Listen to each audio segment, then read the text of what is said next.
All right.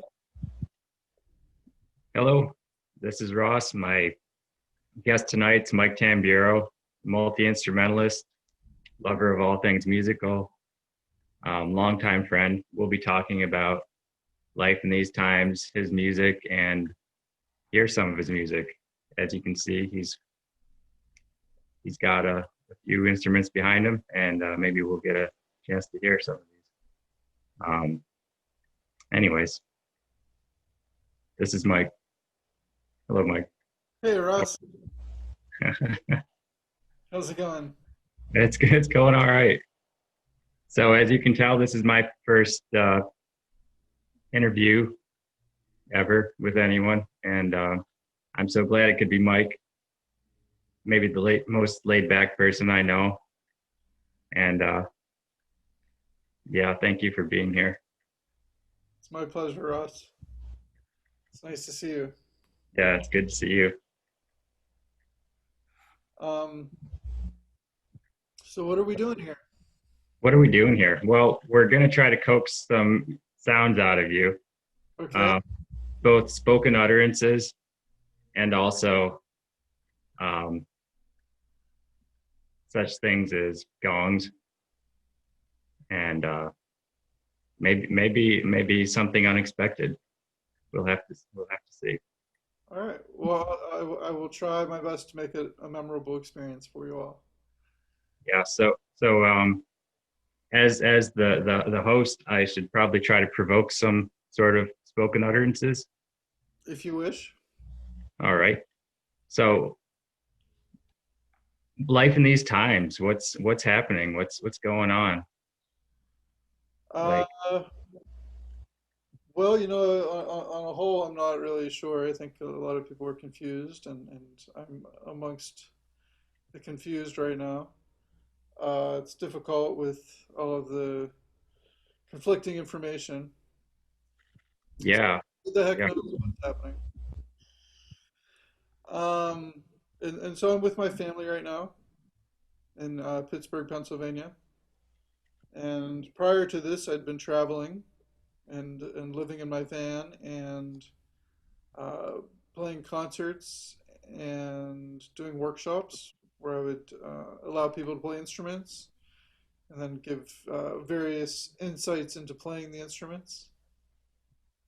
And I was in Florida whenever the virus took hold of our imaginations, and Oh, I didn't realize you were down there. yeah, I was on tour. So I was in the middle of a Florida tour, and I finished it actually, but I decided that I would cancel the rest of my tour while I was down. Yeah. Okay. Yeah, so I was supposed to go until uh, probably until the end of August, and so I canceled a lot, and ended up in my parents' basement, and I've been doing a three times weekly series with Mitchner and Thomas R. Anderson called Dig Deeper, Exploring Sonic Wisdom. And in that, we just look at it sort of takes a meditative approach. We're looking a lot at sound meditation, but in the process, we're also learning everything we can about music. Uh, and we look at the mind a lot. We also look at physics, the Hmm. physics of sound a lot. Um, and I tell lots of travel tales, and it's a wonderful program.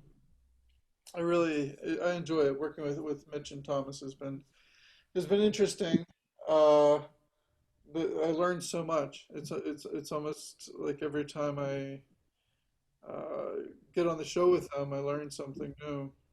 Hmm. So that's been fantastic. And then I've been just practicing music and writing music, and uh, I'm in the first stages of building my own metal plates, so bell plates. So Hmm. I've learned how to. Um, I've learned mathematics in order to do the tuning. Mhm. So I've ordered a bunch of plates, different sizes that will be then further fine-tuned. But I have like a measurement for what will be a C bell plate or a G bell plate, Mhm. and then I just have to finish them by sanding them and drilling holes. So that's something that's coming up in the next few weeks. I'm going to start that project and see where that takes me. But I've been with my family. Mhm. My father requires constant care. He has multiple sclerosis, and he's been bedridden since the year 2000. Yeah. So being here is it's very interesting. Um, to connect with my family at this time. It's interesting to be in the basement again, which this is where I made a lot of my early recordings and a lot of my early sound experiments. And this is probably my one of my great sound experiments. I'm not sure if whenever I was a kid and I was like splicing little pieces of tape together and bouncing recordings between VCRs and two tracks. I don't know if this is any grander than that, but I think it is. That was certainly an experience with music as well in this very room. Um, and then I've been kayaking. I went through a little depression over the summer, and Mhm. and I think as like probably everybody did. There's just so much uncertainty, and I was on social media a lot, and it's a wild world in social media, and being the sort of person I am, where I make a living through people coming to my concerts and meeting people. I have a vast network of friends that show up in my news feed, and there are a lot of differing ideas out there in the world. Uh, so sometimes I think I had gotten stuck in certain thought tunnels just around what's happening in the world, and Mhm. uh, so that was sort of an up and down thing. But I still have a really strong positive outlook for where human beings can take this thing, and I'm trying to understand what that is. And prior to COVID, I'd been teaching a lot of workshops, and I had plans for my future where I would be setting up a place somewhere, maybe like the size of a barn or something like that, where I would have music classes for adults and for children on metal instruments specifically, but I guess really percussion instruments, but metal instruments, and uh, and so I'm still kind of in the midst of that. There were some pieces in my collection that I'd been thinking about for a while, and and and so during this time I've been kind of fine tuning my collection, bringing some new pieces in. I've been looking at some Brazilian percussion instruments and some kind of like experimental musical instruments as well, mixing that in with some percussion. It's been cool. I've been traveling for like 6 years straight, so suddenly stopping when I wasn't planning on stopping was interesting. But that whole time I was just like, man, as soon as I get myself into a room again where I can just have the instruments set up and not have to tear them down and set them back up over and over and over again, I'll start doing something magical. Yeah. So, I brought the instruments down pretty much as soon as I could. Uh, and Yeah, I remember you making a comment last year that you were a moving company that, yeah, that uh, happened to move its own equipment. right. Yeah, so, I would travel around and carry several thousand pounds of metal instruments that and stands that I would set up, perform, and then tear down.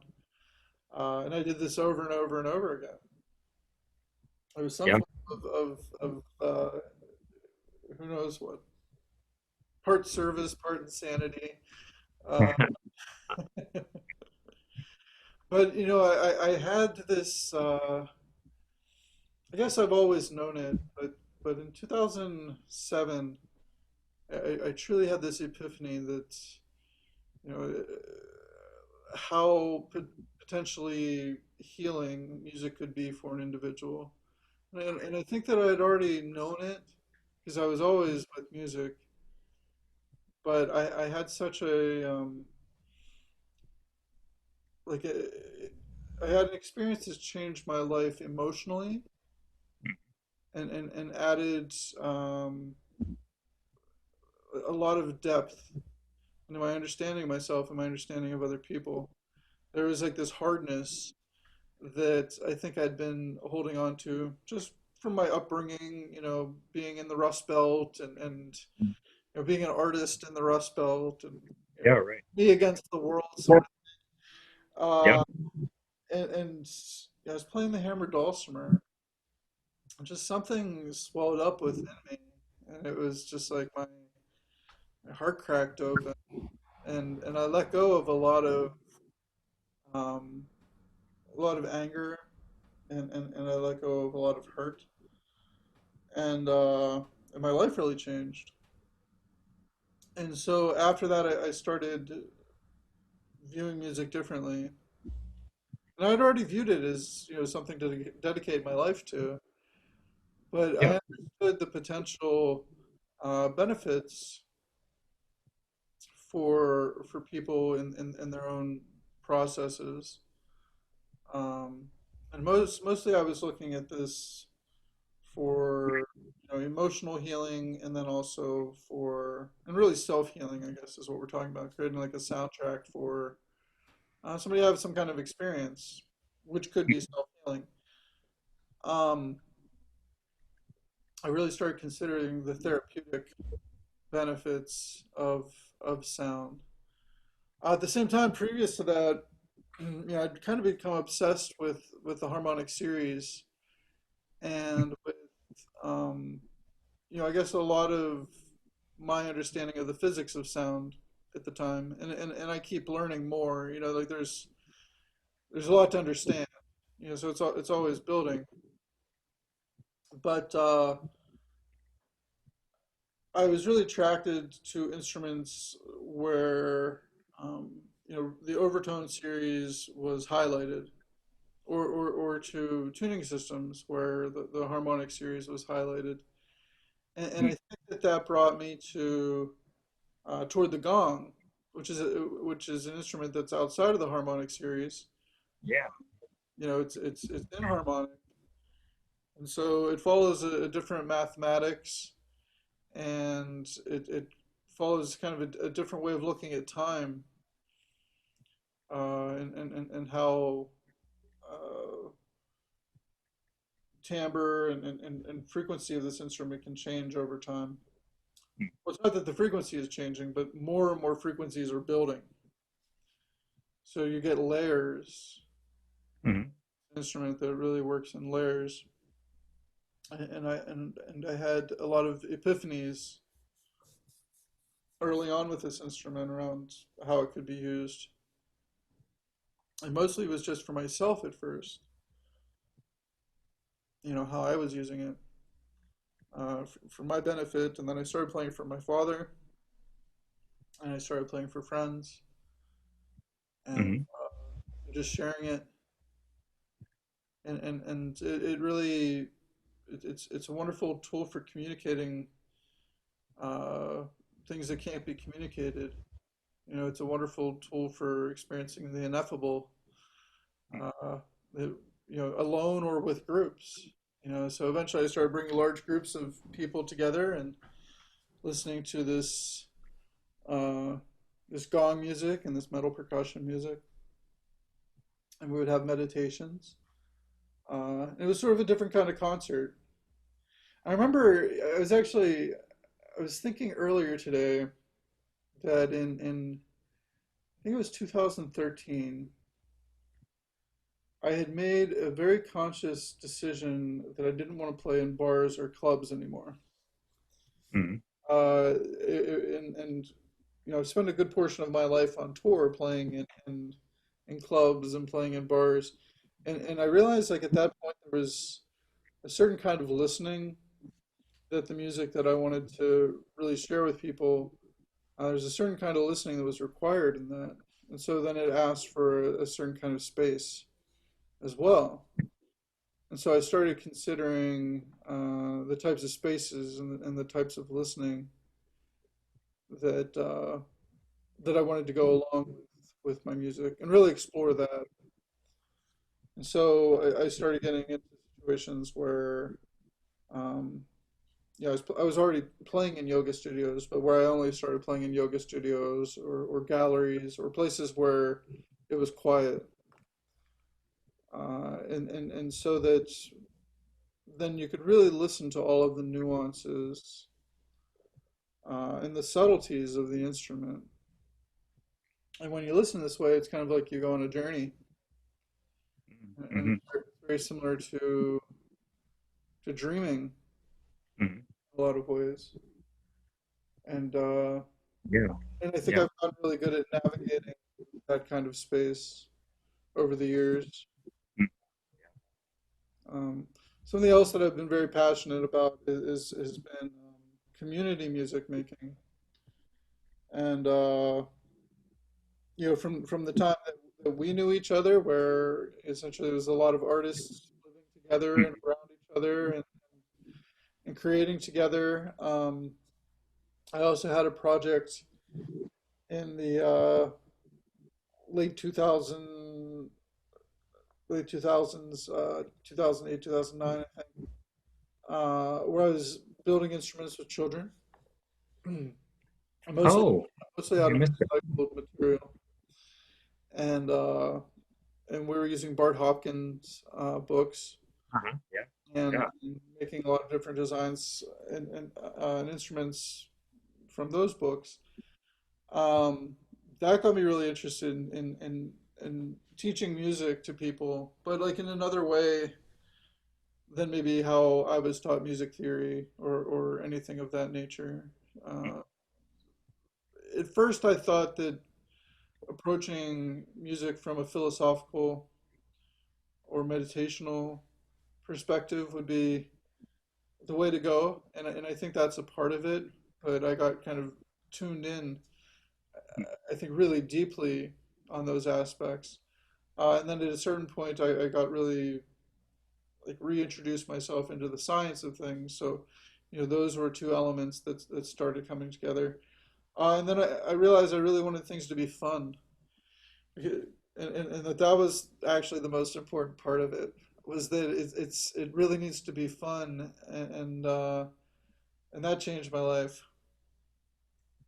because it's like people want to play well and they want to have a good time. They want to like what they're hearing and they want to feel confident in how they're doing it.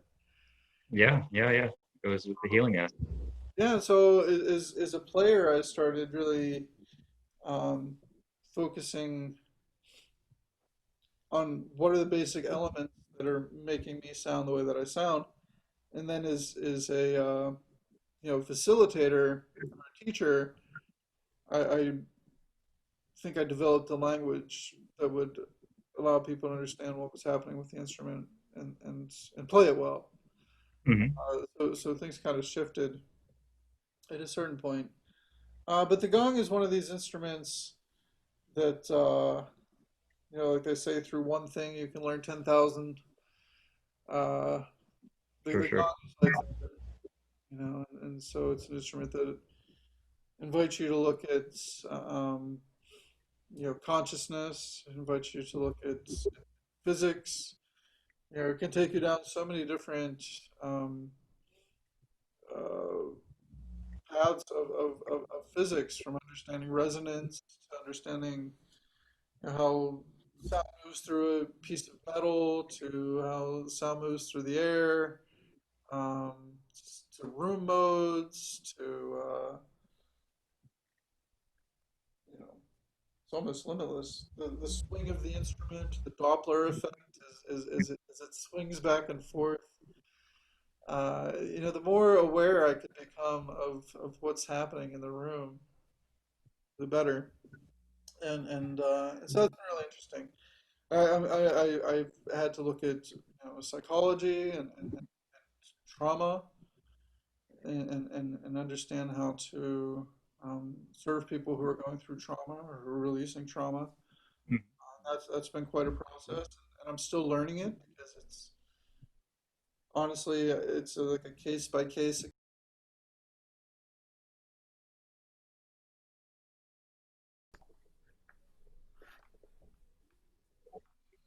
Oh, so Mike, I wanted to ask you about this apparent contradiction between just intonated harmonic music and the large,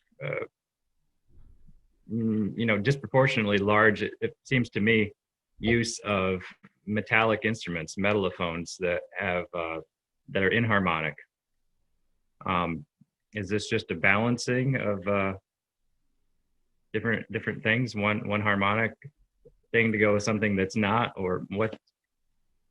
In terms I of want. my interest, or Well, I mean, just intonated music in general, like with the American gamelan music of Lou Harrison, for example, which you introduced me to 20 years ago yeah. through a book on Harry Parch um, that you'd loaned me. Yeah, and there just seems to be seems to be a lot of just a lot of metallic instruments and just is it just what I'm listening to? I don't know. Well, it's very easy to tune a metal instrument to something different, and the tuning will stick. So, like if I were to tune a string to a certain frequency, it's not going to hold on to that frequency. With metal instruments, I can essentially have a bar tuned to whatever I want it to be, and it stays. So that's one advantage. I think something else that we get to see is these instruments have long sustain, and so you get to relate to the tuning uh, through its sustain and through the interaction that's happening over time. That's been one of my interests. Now, I guess the first thing we need to do for our listeners and is just define the harmonic series first. Right. So the harmonic series um, is so essentially instruments or my voice or pretty much any sound that we listen to is complex. Okay, so it's made up of many frequencies, not just one. And Mm-hmm. so my voice or a guitar string or some flutes, they're you can essentially understand what the frequencies are even up front. Like if you learn what the fundamental is, then you're essentially multiplying the fundamental by one, by two, by three, by four, by five, by six. And so there's this order to the harmonic series that is really kind of like the basic fundamentals of mathematics exist within the harmonic series, which is very interesting. Now there are a lot of sounds that are obviously not that. The sound of wind, the sound of your garbage truck, the sound of water,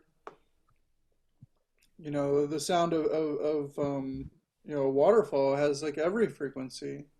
Yeah, right. It's so um, now this collection of frequencies that we call the harmonic series, that's really the coloring of the tone. That's what makes the instrument sound like what the instrument sounds like. But some instruments sustain, and you get to hear these sounds ring out for a really long time, longer than you normally would. You know, it's not one of these on the beat kind of things. We're talking about long chunks of time. And you know, Lamont Young said that tuning is a function of time, and that's really true. Like if you're really trying to get down to the fundamentals of putting two notes next to each other and to really understand how they're interacting, you have to listen for a long time to see, you know, completely if they're in tune.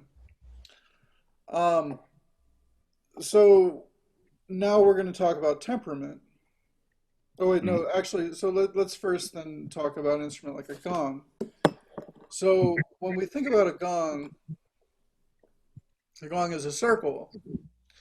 When we think about a string, or when we think about like a tube of air, that's, you know, essentially moving along one path. The gong has all sorts of different paths to move along. Okay, so this is called modes of vibration. And so to understand, this is very complex. I mean, it's beyond my scope to be able to tell you all of the different ways this instrument can move. You know, so it's flexible, and in each way that the instrument moves, there's a frequency related to that. So it's very much based on the size of the instrument, and then it's also based on which parts of the instrument have been put under great tension through like hammering, and then also the thickness, all the dimensions, where you put the holes. Uh, there's a huge amount to understand. And so it's a piece by piece basis, really, especially if an instrument has like a whole lot of frequencies. Um, so that's outside of the harmonic series. It's what we call inharmonic. We would see the fundamental, and that is certainly a harmonic. That would be the first harmonic. But then after that, the relationships are going to change.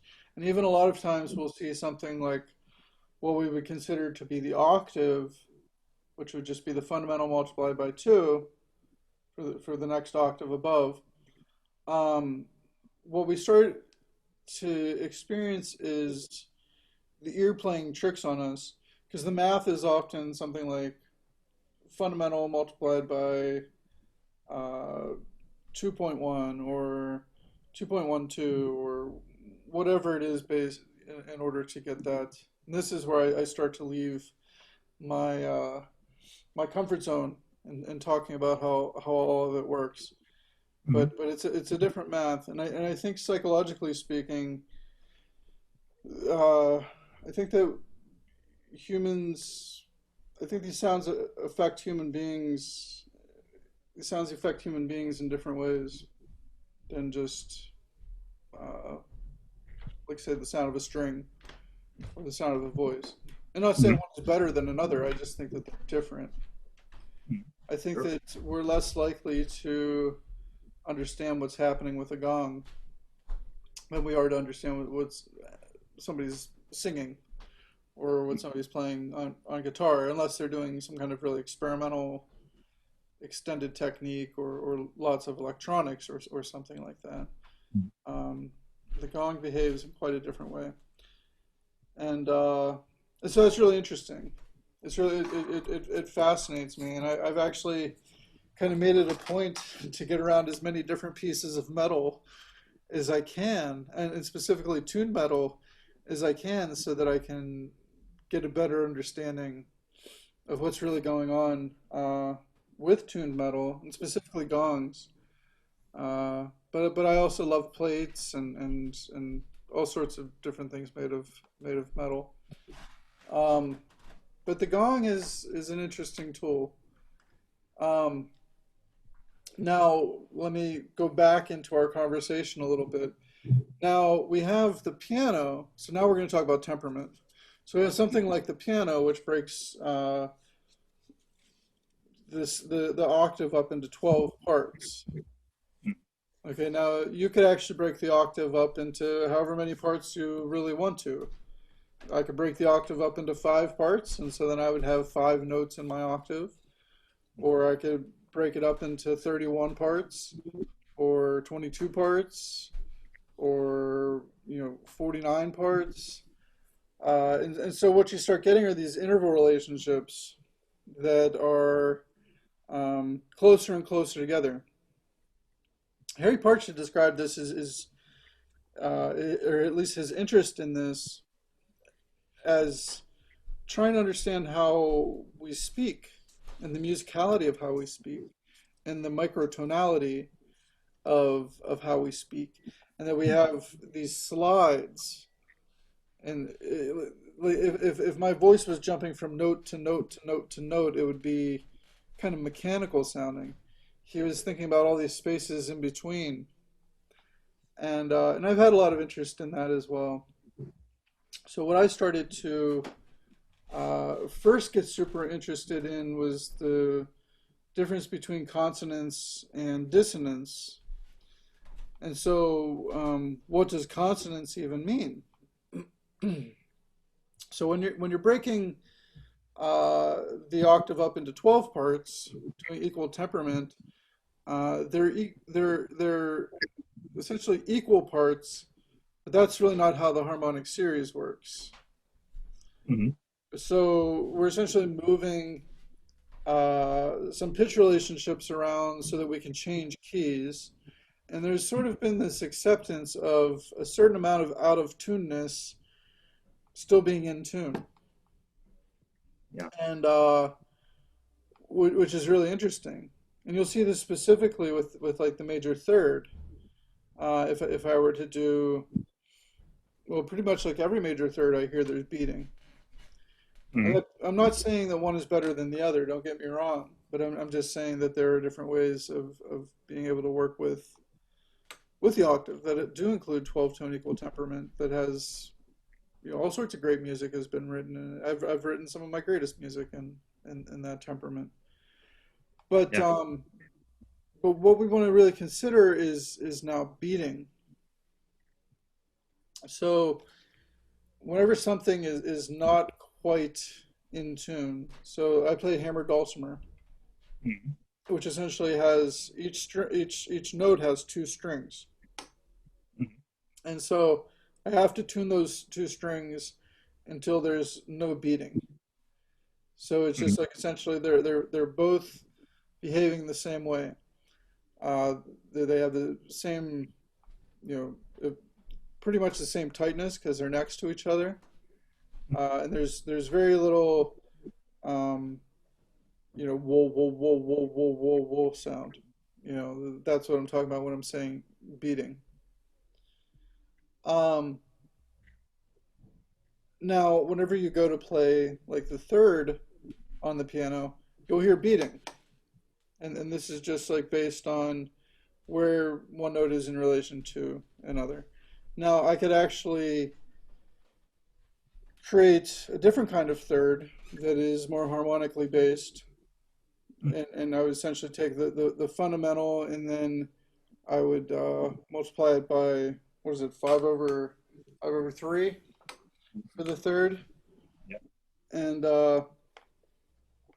so then that frequency would give me the interval of the third, but with no beating.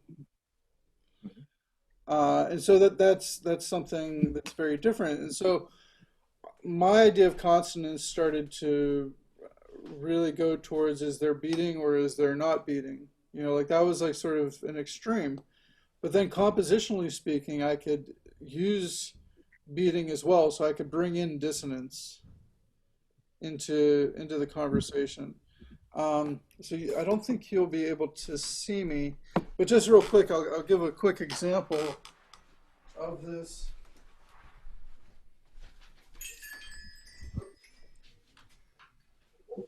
So for instance, this is the third.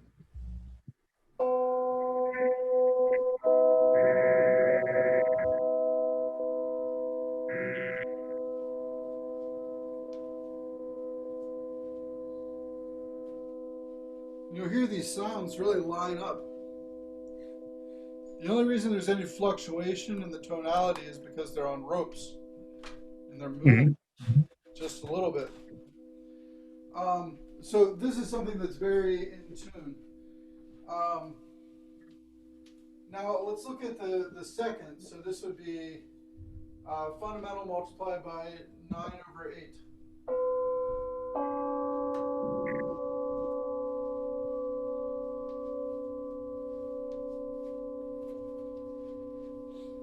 Now, generally speaking, this we consider this it's a close interval. There is like a little bit of dissonance there, but let me show you. I'll take it a little further. Now I'm going to play something that's outside of that tuning, and we're going to get beating.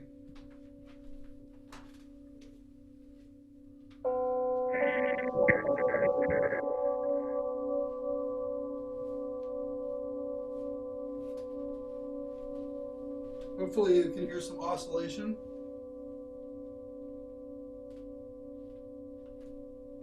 Whoa, whoa, whoa, whoa, whoa, whoa, whoa, whoa, whoa, whoa, whoa, whoa, whoa, whoa, whoa, whoa.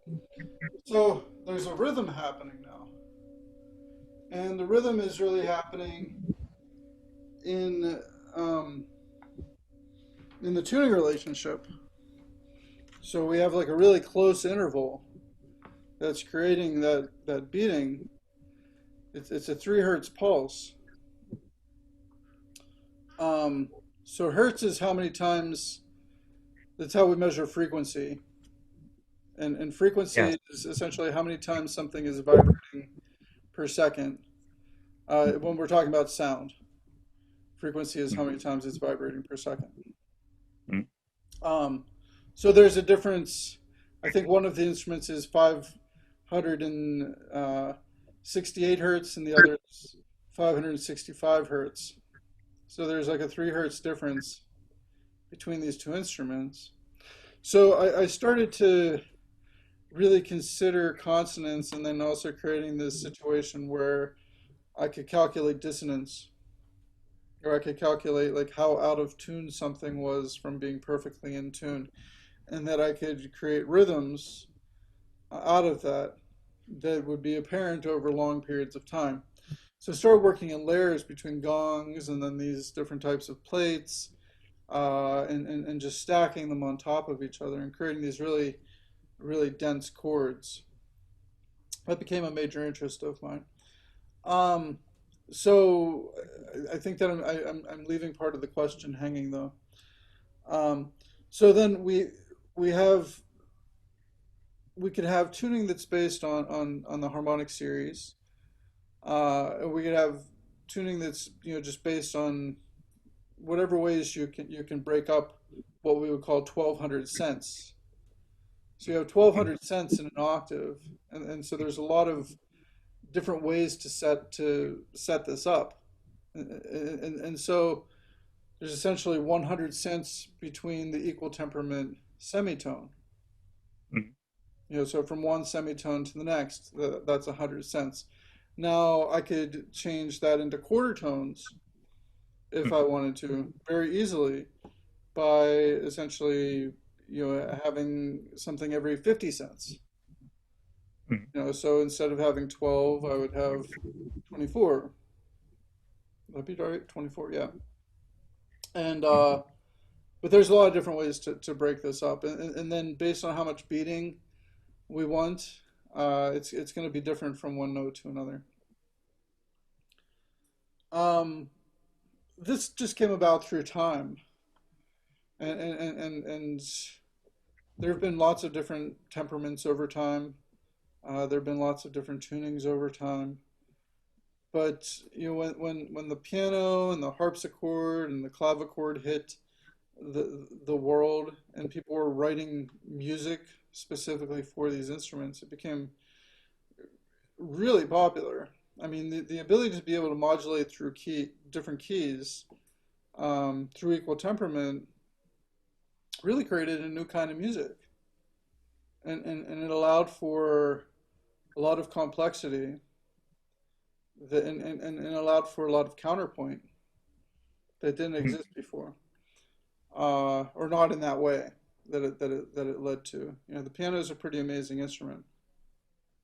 Uh, but it sort of changed the way that we hear, and it changed the way that we listen.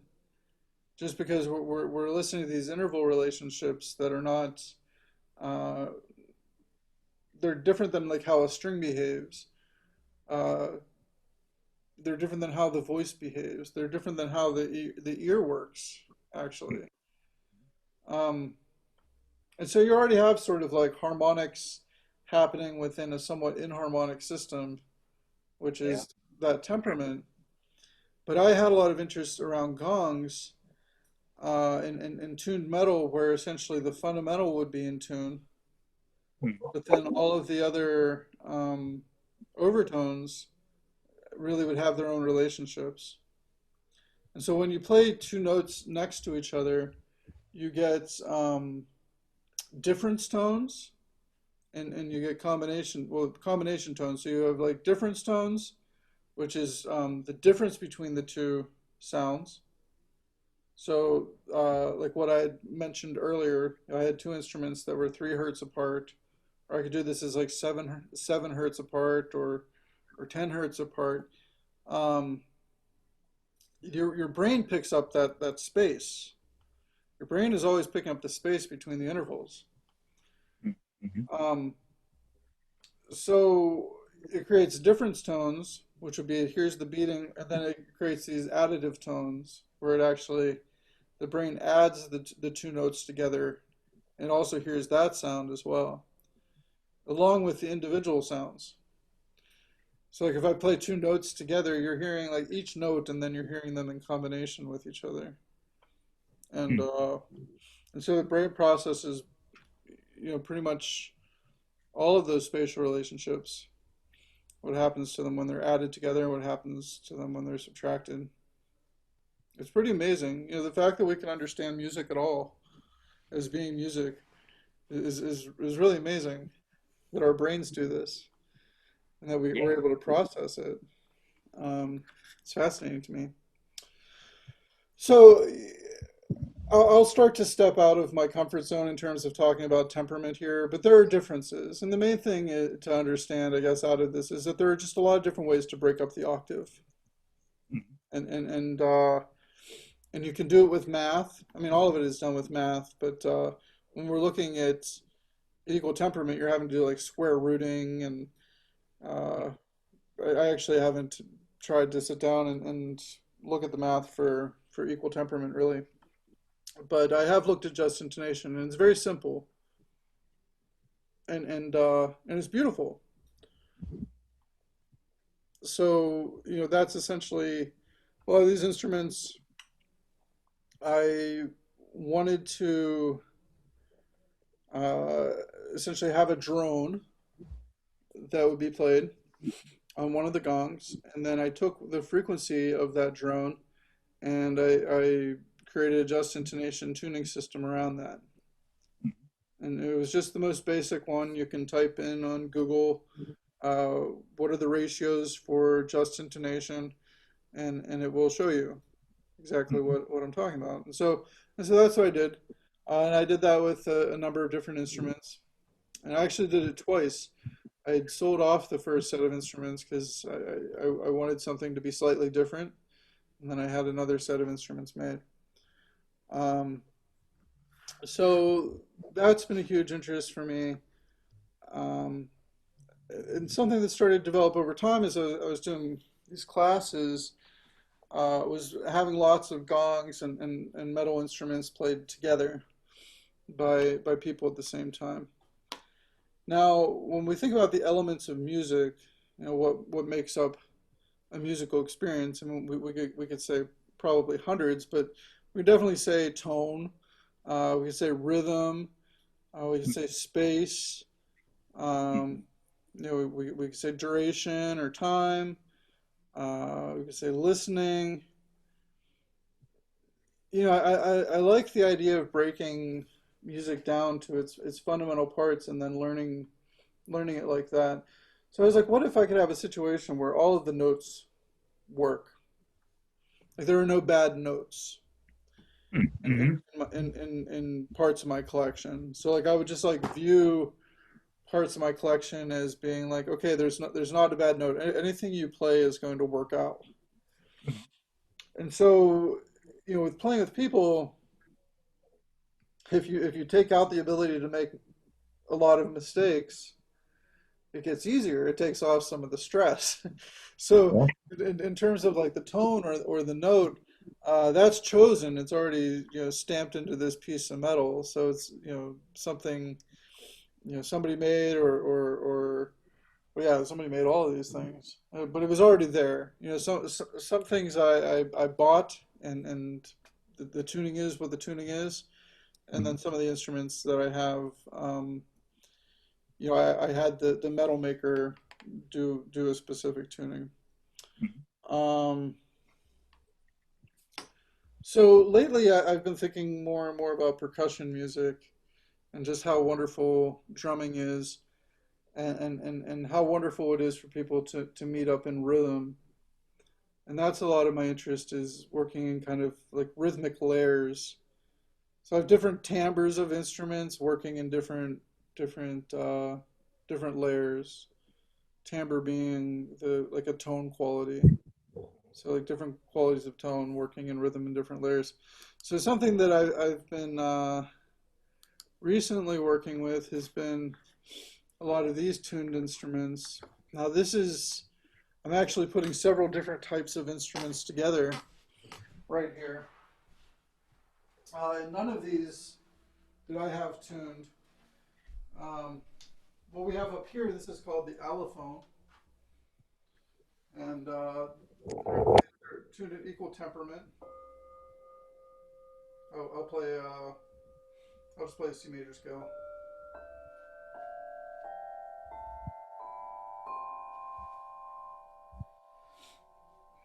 And this is called Omglocken. These are cowbells.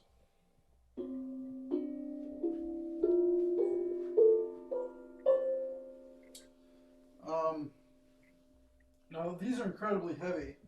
So heavy that the stand started making noise. And I was talking to my friend David, and he had suggested kind of like the mbira, like attaching bottle caps to the instrument. And I actually had a different idea. I was like, well, I think I'm going to attach metal bells. So these are ankle bells. And so I put a bunch of ankle bells on this. Now up here we have, these are made by Pete Engelhardt. These are called blossom bells.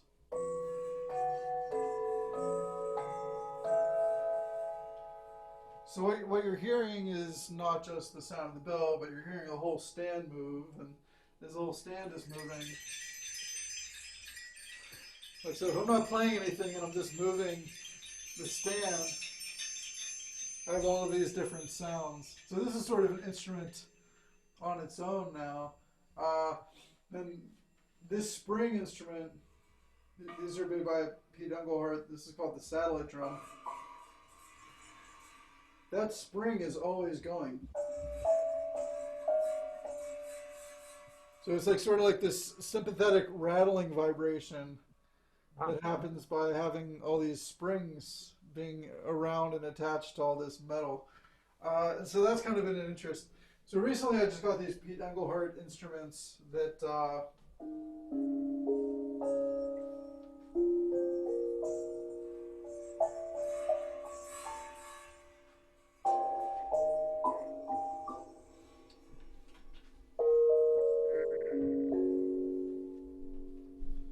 they're quite fun.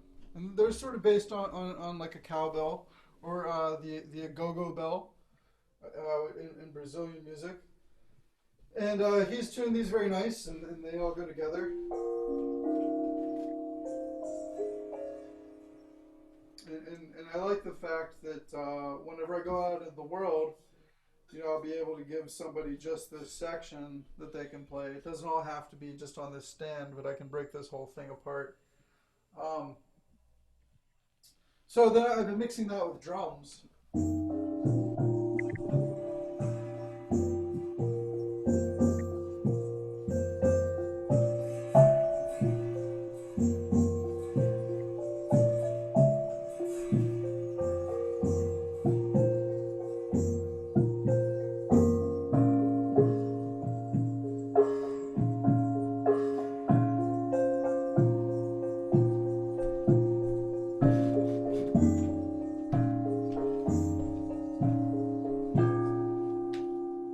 just having a lot of fun. This has got to be my quarantine game. Has just been trying to figure out how to play all this together. These are rototoms, so they allow me to tune the drum. Let me not untune those, but so I can tune this down, or I can tune it up.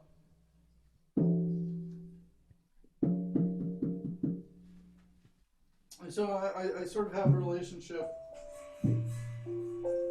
with the tuning of the drums also being with the bells. So that's been really exciting for me, and just figuring out all these different ways of combining these metal instruments. These are aluminum, and these are steel, and these are bronze. Okay, so these are what we call garapata. The garapata are steel. The allophone is aluminum, and then the omglocken, or the two cowbells, those are bronze. I also have, I'm not sure if you'll be able to see these or not. These instruments also have springs on them, and this is based on what's called the Rico Rico, which is a Brazilian instrument, kind of like a guiro, where you're making rhythmic sounds through scraping. And so I've recently picked up, some of these instruments, and I've been thinking about just different types of rhythmic sounds, like non-tonal rhythmic sounds. I want to show you some gongs, though, while I'm demonstrating instruments. Oh yeah. So I think that, just as an aside, I'm not sure how that will sound on the recording. I think that if you mute yourself, the recording will sound better whenever I'm playing.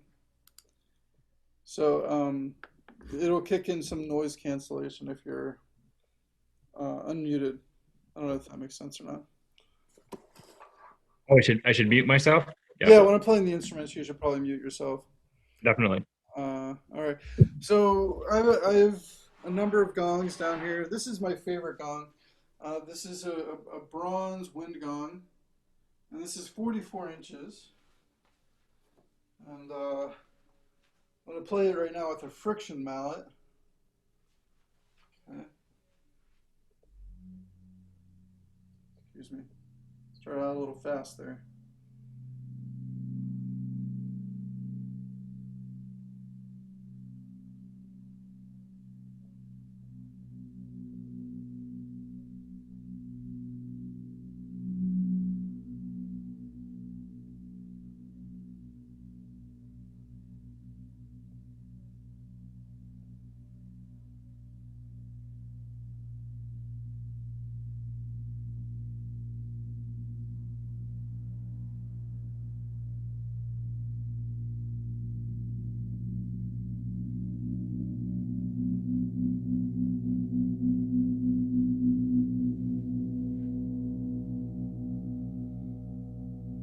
Pretty amazing.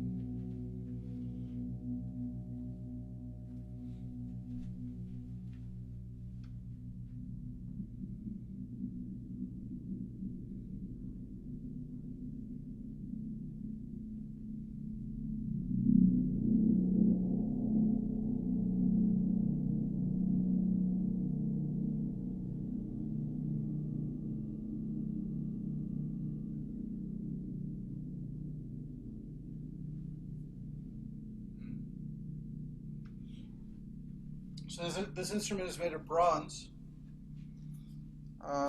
Most gongs you see will be made of one of only a few alloys. You have bronze, which is copper and tin. It's usually somewhere between, like 70 to 80% copper, to 30 to 20% tin. Hmm. Just depends on what kind of bronze people are using. And then there's brass, which is copper and zinc. And then there's stainless steel, Hmm. and there's aluminum, and then very popular is nickel silver, which is copper, zinc, and nickel. And so you see a lot of companies like Paiste, a lot of the really shiny gongs, those are nickel silver. Uh, Kind of interesting. Not sure if you can see these. These uh, these plates up here. These are actually gongs that are made from Indian Kansa dinner plates. So Indian bronze.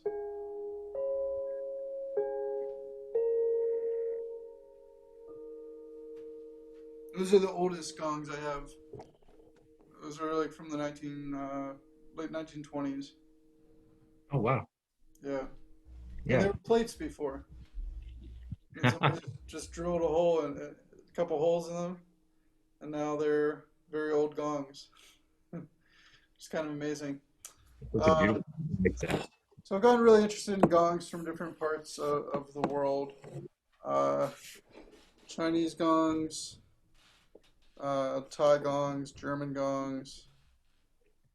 This is my exercise band. That's not a gong. Uh, but I just like different qualities of sound. So here you have nipple gongs.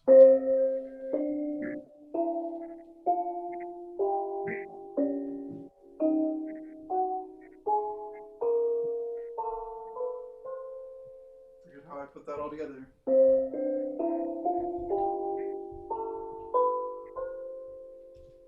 So, that's a 12-tone scale. It's a little out of tune, uh, because it's a bunch of metal instruments that were put together. They're pretty close. Sometimes sometimes I can change the tuning by putting a little sticky putty on part of the gong. So like it'll change the pitch. Oh,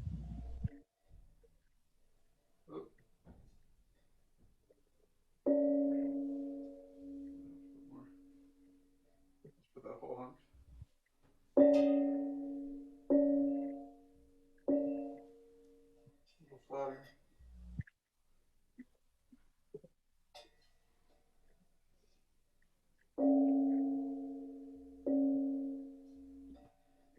So I can always do that in order just to nudge an instrument a little bit. Hmm. Um, but I haven't composed too much for those yet. I've been working a lot with these smaller gongs. So we have wind gongs, and now we have some small chow gongs.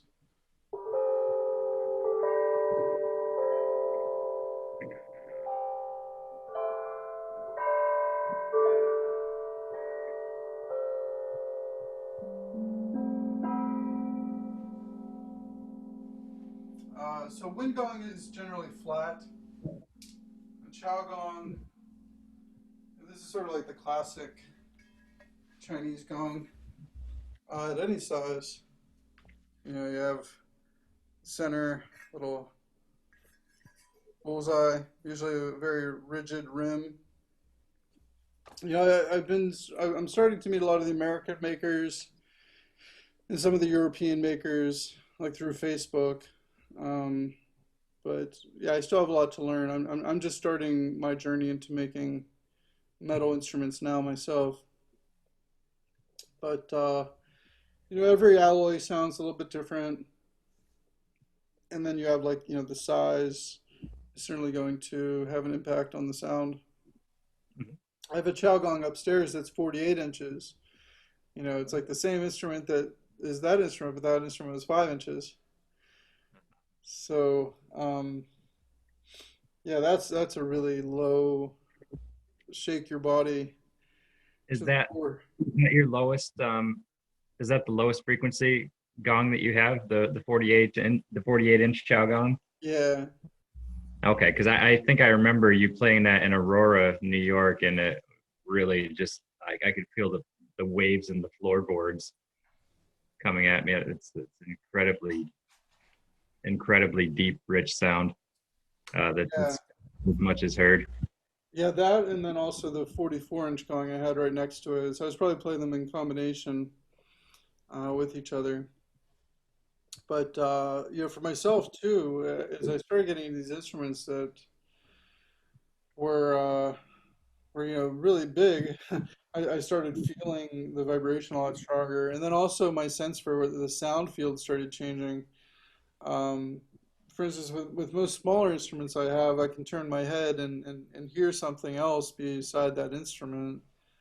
With like a 48-inch instrument, like I'm in front of it, I can turn my head, I'm just hearing a different part of the 48-inch, instrument. I'm just hearing a different part of the gong. So my perspective changed quite a bit. Just being immersed in the sound field in a different way. Mhm. It was interesting. I went through a lot of physiological changes at the time, and it started making me aware of a lot of the tensions that I had in like my face and in my head and in my neck. Mhm. And one day I felt this pressure building, and I sort of just like yawned or something, and there was like a cracking sound. It was like something in like my jaw cracked or something cracked. I'm not sure what. And then suddenly I heard the gong in like a completely different way. It was like there was something that I was holding, uh, some kind of tension I was holding that was keeping me from understanding the gong or keeping me from hearing all of it. And then once I freed that, it sounded different. Or at least that's what I think happened. I mean, it's hard to say what actually happened, but suddenly I was hearing the gong in a different way, and it was after this cracking noise.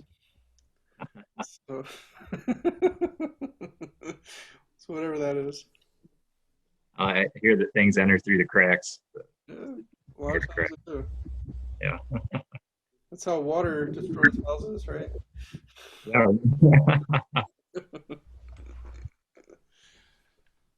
Uh, so what else can I tell you, my friend? Well, I think I'd just love to hear you play Sure. if I could talk you into it. Yeah, yeah. Maybe I'll But just I'll play some of the instruments that we can see on camera. okay. So maybe I'll avoid going back to the plates, or maybe I'll just play the plates a little bit. You won't really be able to see what I'm doing with the aluminum nipple gongs, but those Okay. are really interesting to hear. Let me play those for you real quick, just so Great. you have an idea.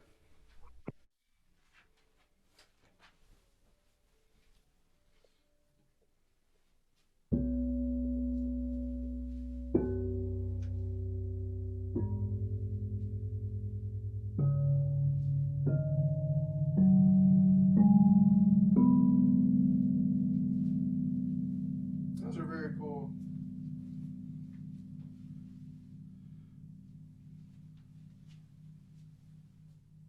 I grew up in the aluminum capital of the world, uh, the former aluminum capital of the world.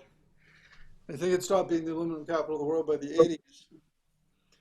But so it's interesting for me to be back in this place and playing aluminum instruments, and then also making aluminum instruments. Oh yeah, And, yeah, and I just rented a room in the old Alcoa Research Center, yeah. Okay. and I'm going to be making aluminum instruments there. Something else I wanted to show. I've recently gotten into overtone flutes. So flutes that have no holes or maybe only one hole. Mm-hmm. Mm-hmm.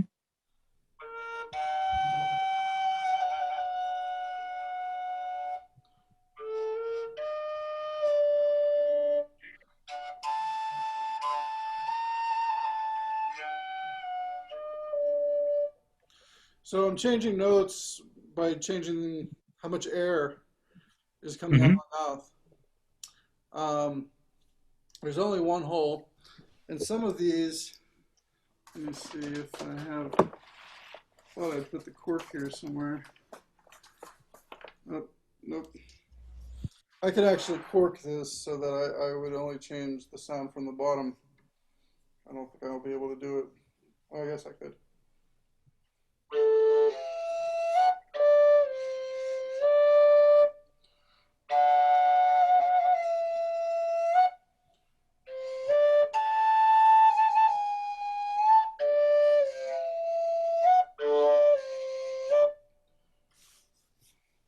And if I open that hole up,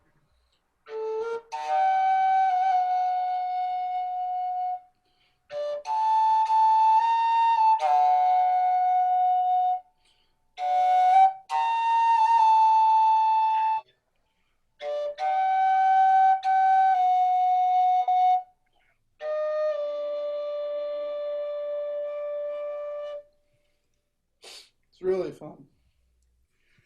It's one of these instruments that makes you a better listener.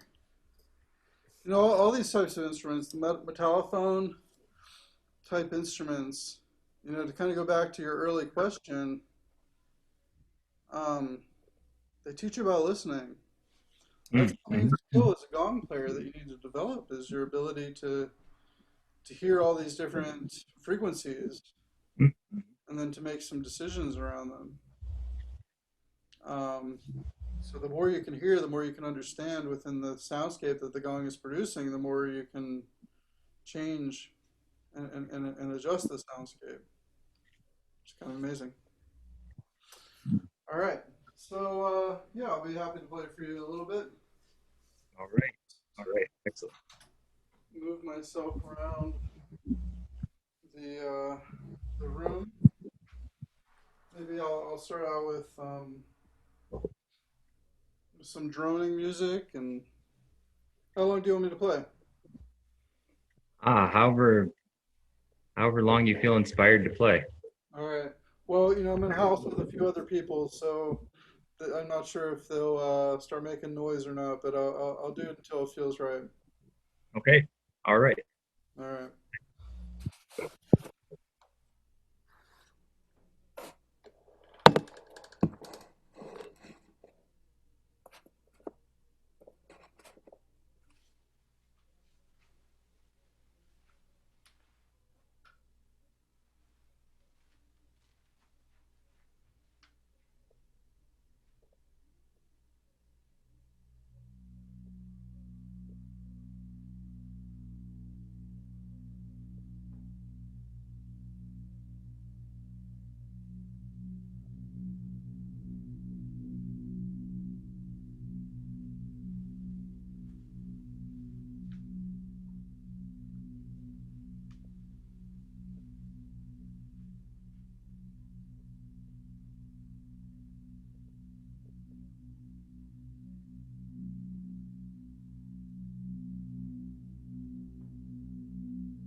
dropped off of my mallet.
All right, well, there's a little something. You had lots of house noises happening. You had dogs running around upstairs, and my mom using the microwave, and all I sorts of couldn't stuff. really, I couldn't really hear Oh, most good. of the noise.